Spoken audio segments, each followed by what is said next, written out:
Avant de répondre à votre question, c'est apporter tous nos encouragements à Madame la ministre qui a en charge ce ministère. Pourquoi je le dis? Lorsque vous parcourez l'ensemble du territoire national, parce que vous avez des déplacés internes, lorsque vous vivez dans la chair de ces personnes qui souffrent, et vous-même, vous n'avez pas le sommeil pendant que vous avez des collaborateurs qui se comportent de cette manière, moi je pense que vous avez besoin d'une compassion parce que vous en souffrez. Et depuis que cette affaire est arrivée, et naturellement, plus d'un a dû perdre le sommeil. Et comme vous l'avez dit, moralement, c'est vraiment indécent. Mais ici, moi, je ne parlerai même pas de corruption. Parce que la corruption, c'est le fait, en tout cas, d'influencer quelqu'un pour que la personne puisse, pour bénéficier par exemple d'un service auquel tu n'as pas droit. Ça peut être une corruption active ou passive, mais ici, c'est carrément du vol. Et si vous avez remarqué, et selon la conférence de presse qui a été donnée, c'est un dossier qui dure depuis près de 20 ans, depuis 2020. Donc les manœuvres là ont commencé depuis 2020 et malheureusement les intéressés ont oublié que la récréation est terminée. Et c'est pour cette raison qu'ils ont été appréhendés. Mais vous savez, je l'ai dit et je l'ai toujours répété. La cause de la corruption dans notre pays, c'est bien vrai qu'on peut parler de baisse de moralité, de l'éthique, mais ce n'est pas ça seulement. Le principal problème, c'est l'absence de sanctions. C'est l'impunité qui a créé cette situation-là de telle sorte que nous sommes aujourd'hui à un tournant décisif.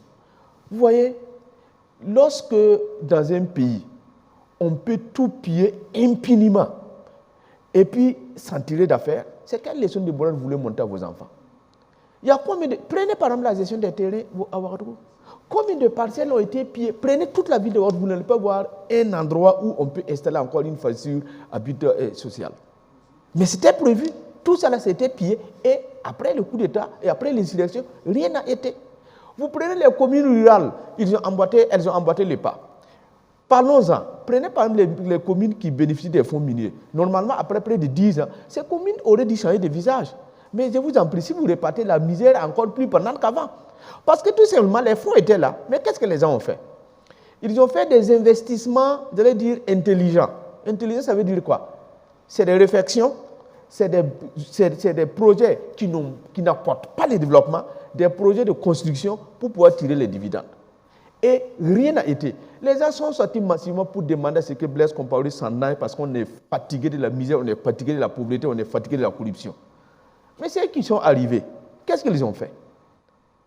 À peine s'ils n'ont pas encouragé.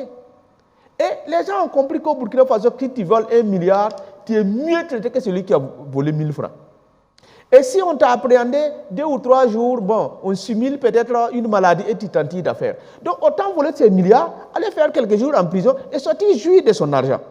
C'est pourquoi j'ai salué les propos de monsieur le procureur qui dit que lui, sur son mandat, il met l'accent sur le recouvrement. Si ce n'est pas comme ça, mais ça va être un peu compliqué.